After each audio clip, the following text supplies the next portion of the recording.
Hello, welcome back. Today we're going to finally get a tour of my Kindle Unlimited library.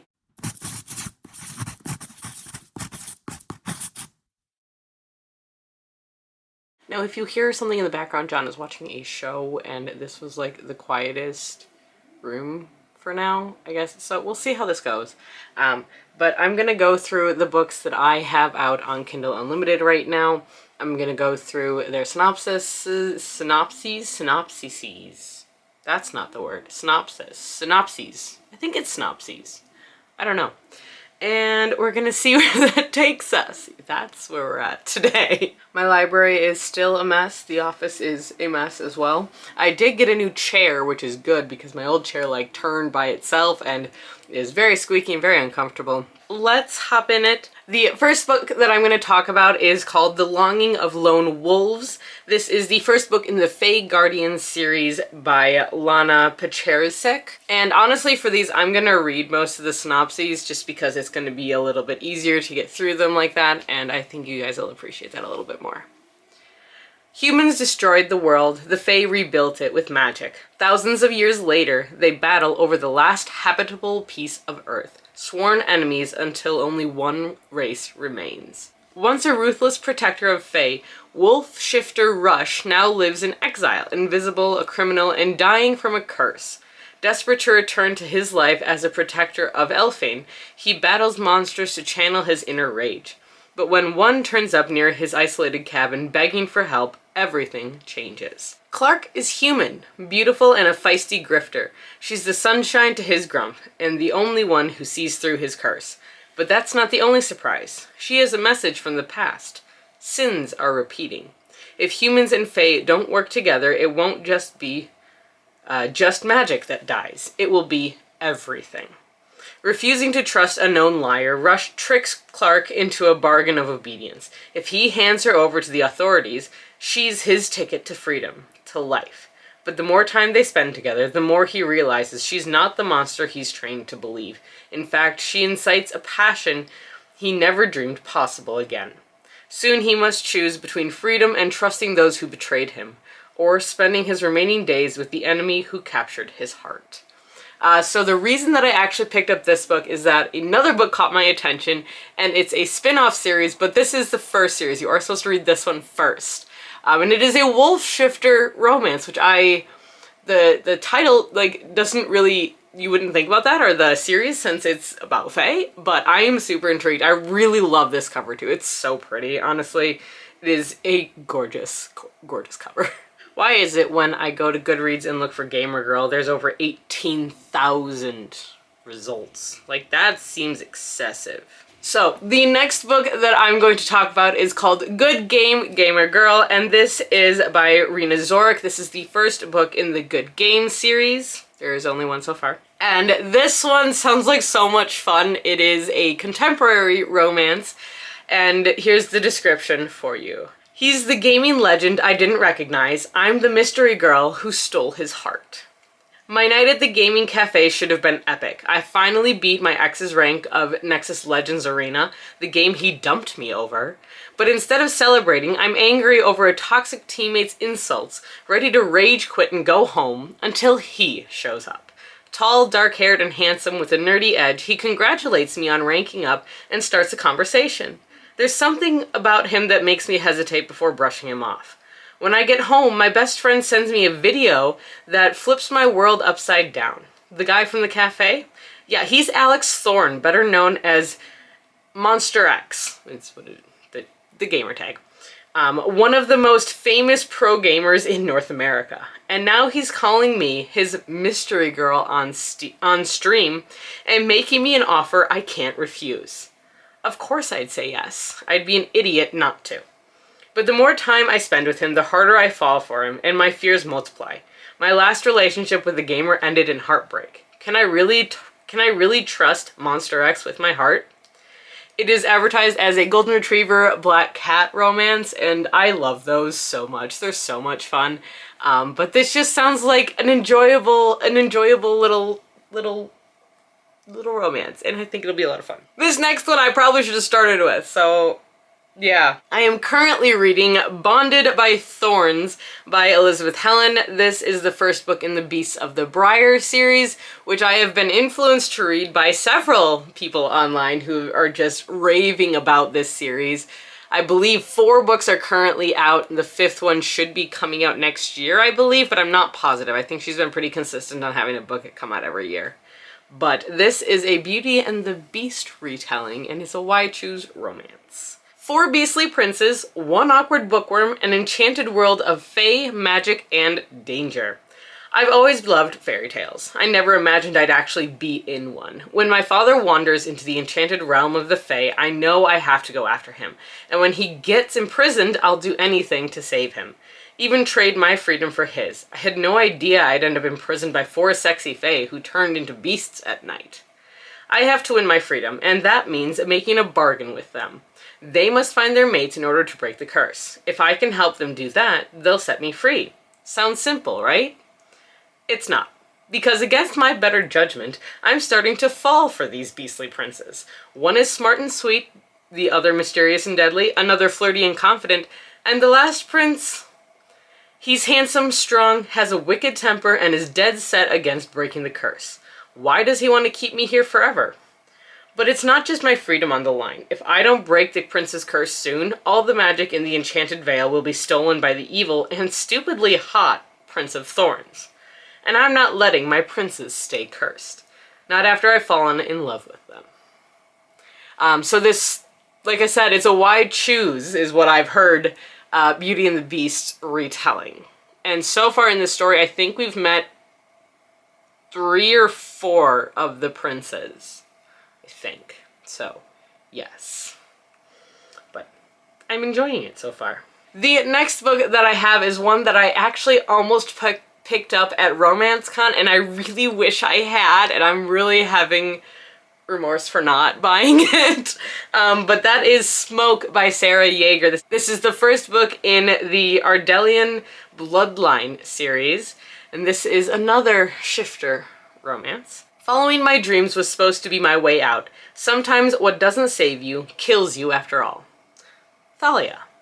Apparently, ignoring my parents' politics wasn't the right move. Shifters were outed to the public, and months later, I'm still unsure of what the big deal is about. Now my life is in danger, and the only one who can protect me is the true king of the wolves. Cade is nothing like what my mom and the press show shifters to be. He's thoughtful, reserved, and have you seen his butt in those jeans? Cade. Having abdicated the throne, I vowed to stay out of shifter politics. Now, my sole responsibility for the next 9 weeks is to make sure no idiots can completely derail the deal I've cut with the one woman holding all the cards. The problem is, the threats against Talia Clark are nothing compared to the danger of my wolf, now that he's claimed this human as his. I'll kill to protect my mate, but is keeping up my end of the deal enough to save. So that one just sounds like a lot of fun.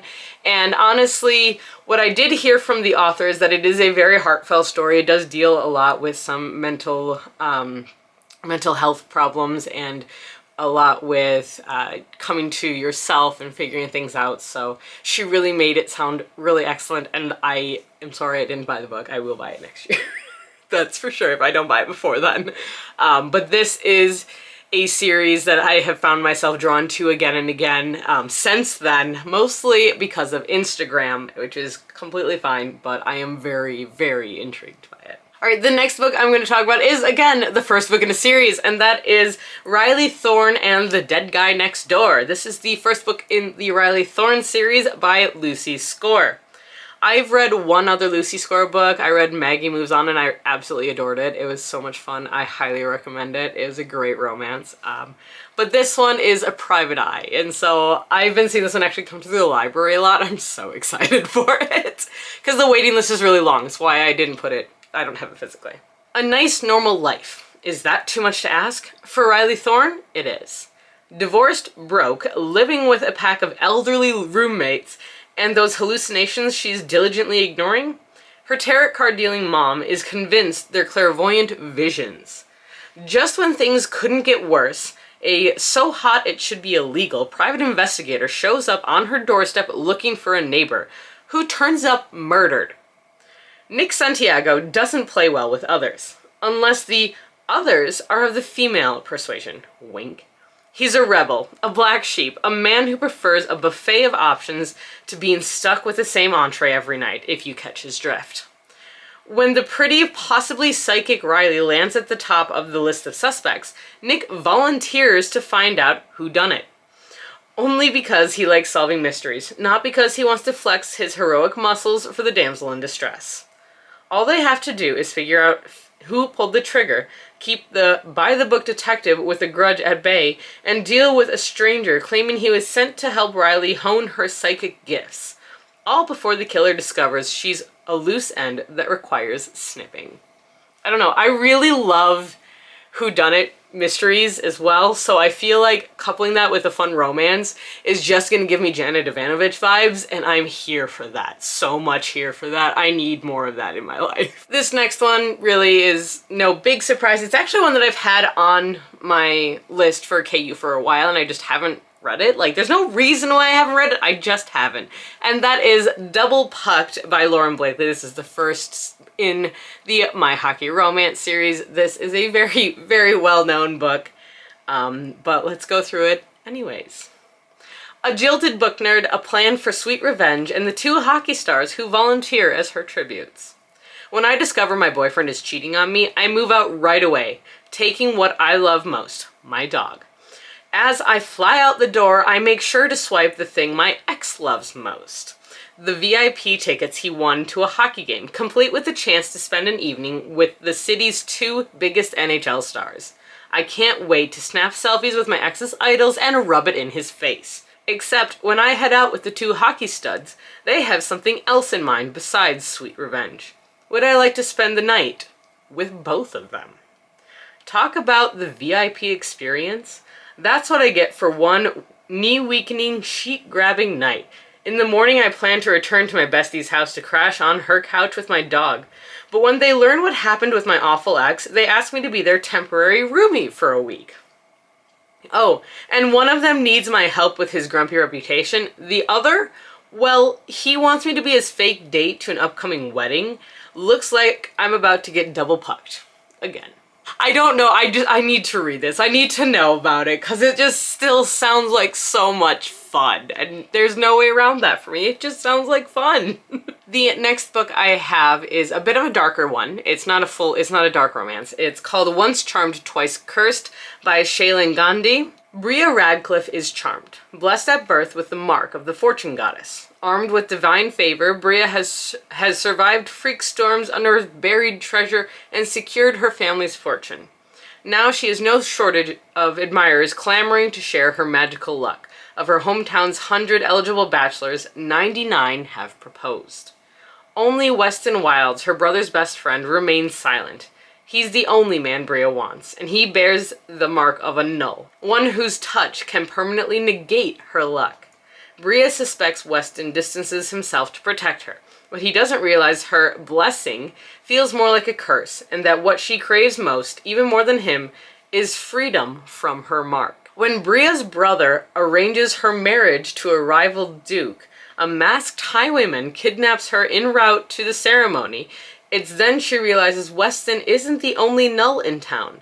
Now Bria's captor holds the key to the life she's always wanted, one that includes Weston and normalcy, if only she can convince the masked man to touch her before her luck runs out for good. So I've heard this one described as an angsty princess bride, and I think the summary kind of sums that up. But angsty princess bride.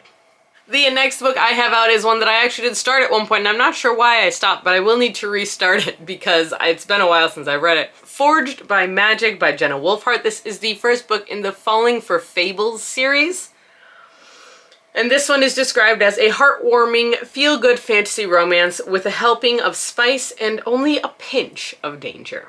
And I read the first third of it and I was really enjoying it, honestly. Trapped in a tower by the emperor who conquered her homeland, Daela yearns for an escape. But as one of the few half-orcs left in the world, she knows she'll never be free, much less find her own happily ever after. Destiny takes an unexpected turn when the emperor offers her a deal. To earn her freedom, she must journey to the mysterious Isle of Fable and track down wielders of outlawed dragon magic. Eager to seize her chance, Diela agrees. When a brutal storm tosses her ship off course, she washes up on the wrong island, right at the feet of Rivelin, a gruff but handsome elven blacksmith who seems more likely to stab her than to help her. To her surprise, he offers her shelter until the next ship passes through in 6 weeks' time.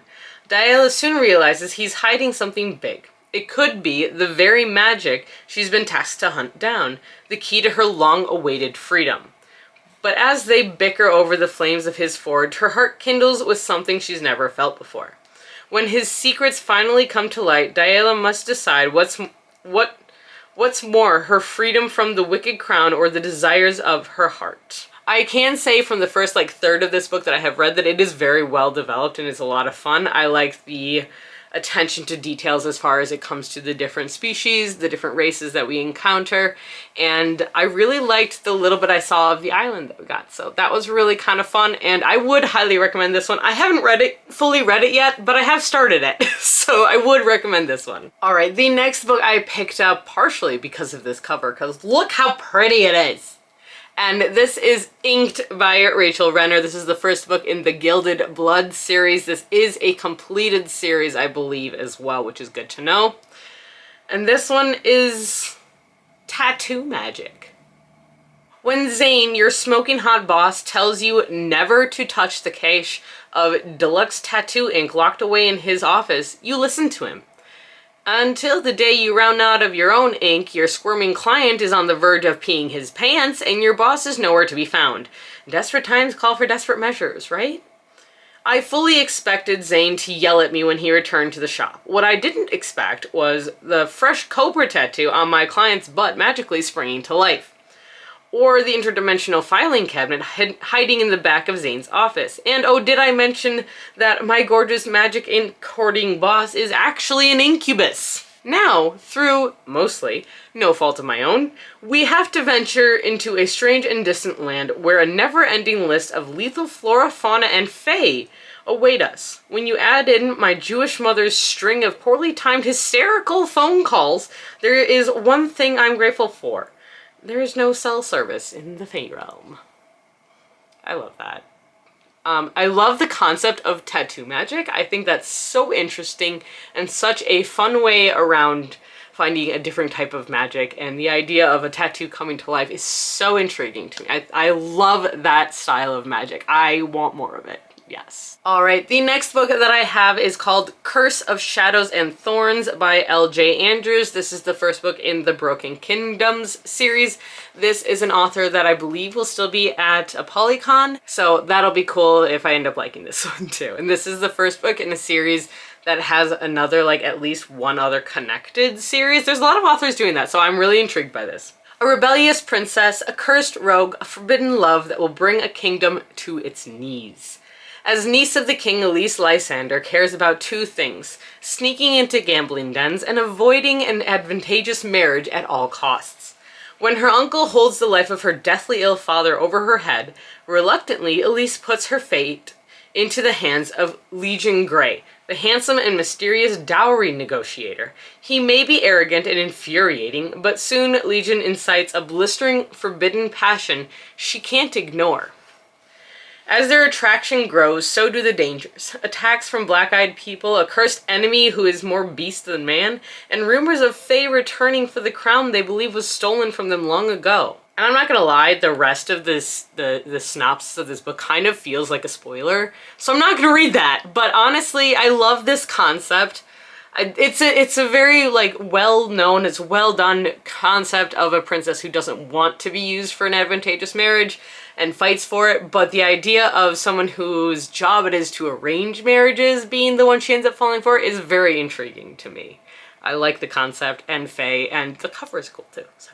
The next book that I have is A Fate of Wrath and Flame by K.A. Tucker. This is the first book in the Fate and Flame series. See a pattern here? I'm doing a lot of first books in the series. But I guess it's a good way to start, because then I'll know if I like them, then I'll purchase the books later on.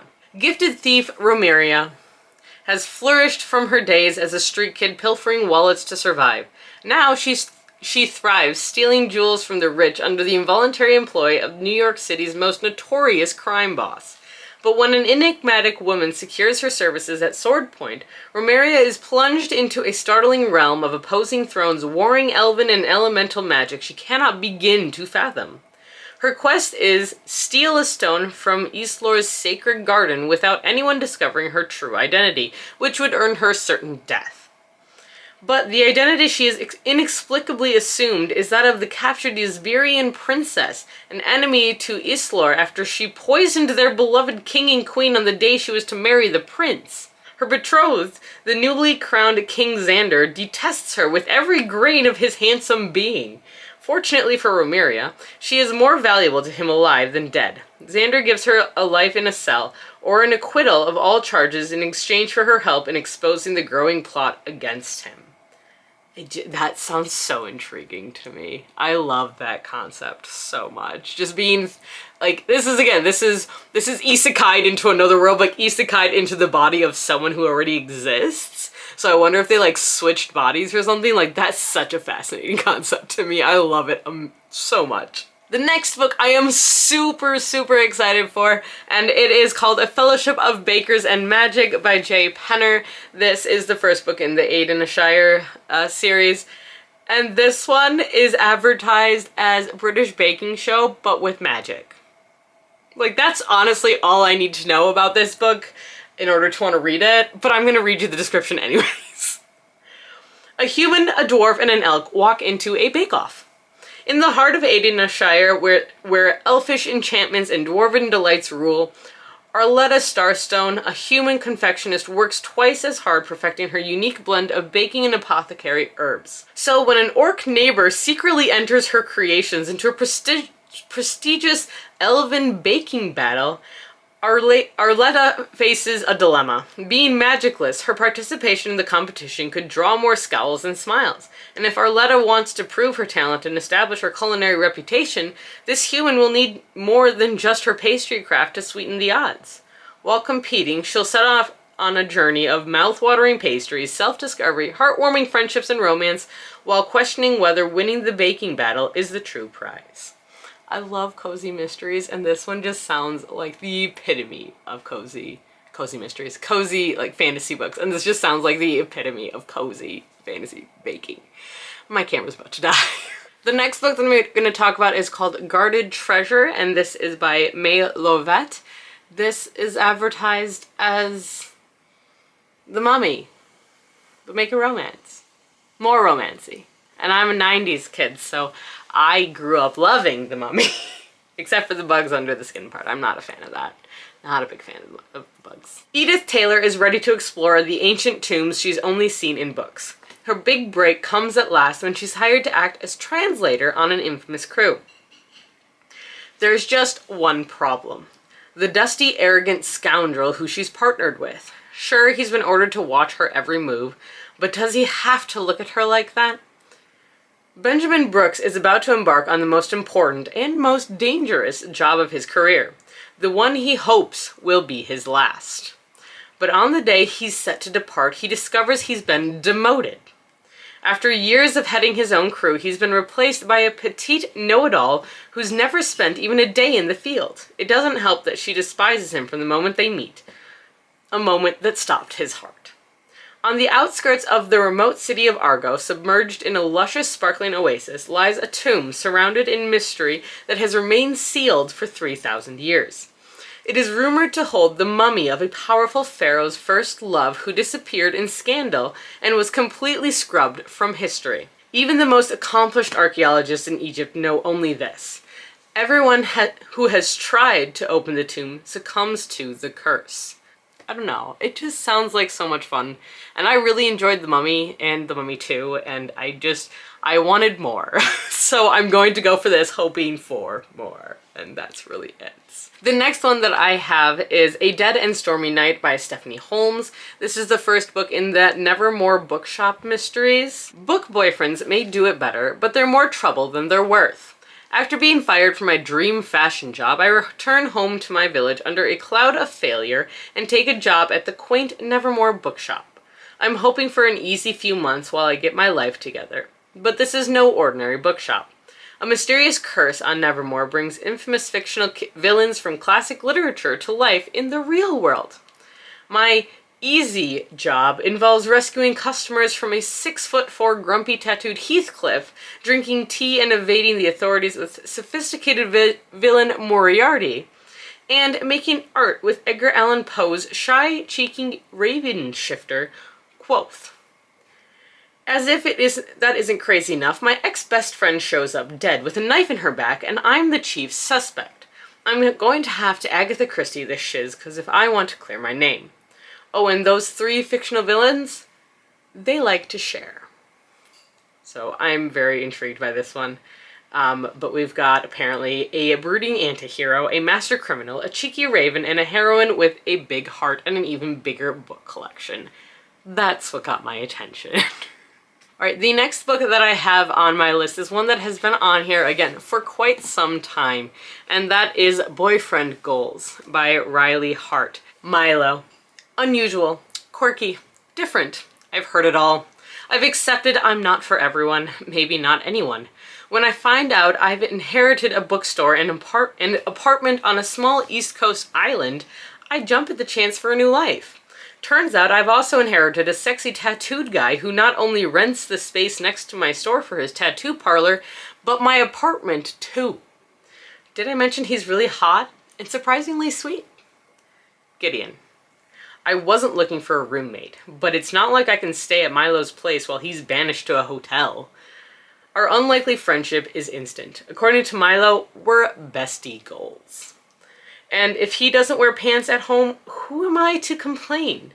Milo's not like anyone I've ever known. I like laughing and flirting with him. He's adorably honest, eager, and sexier than he realizes. Now I just have to figure out how to convince him that maybe it's time for an upgrade from bestie to boyfriend goals.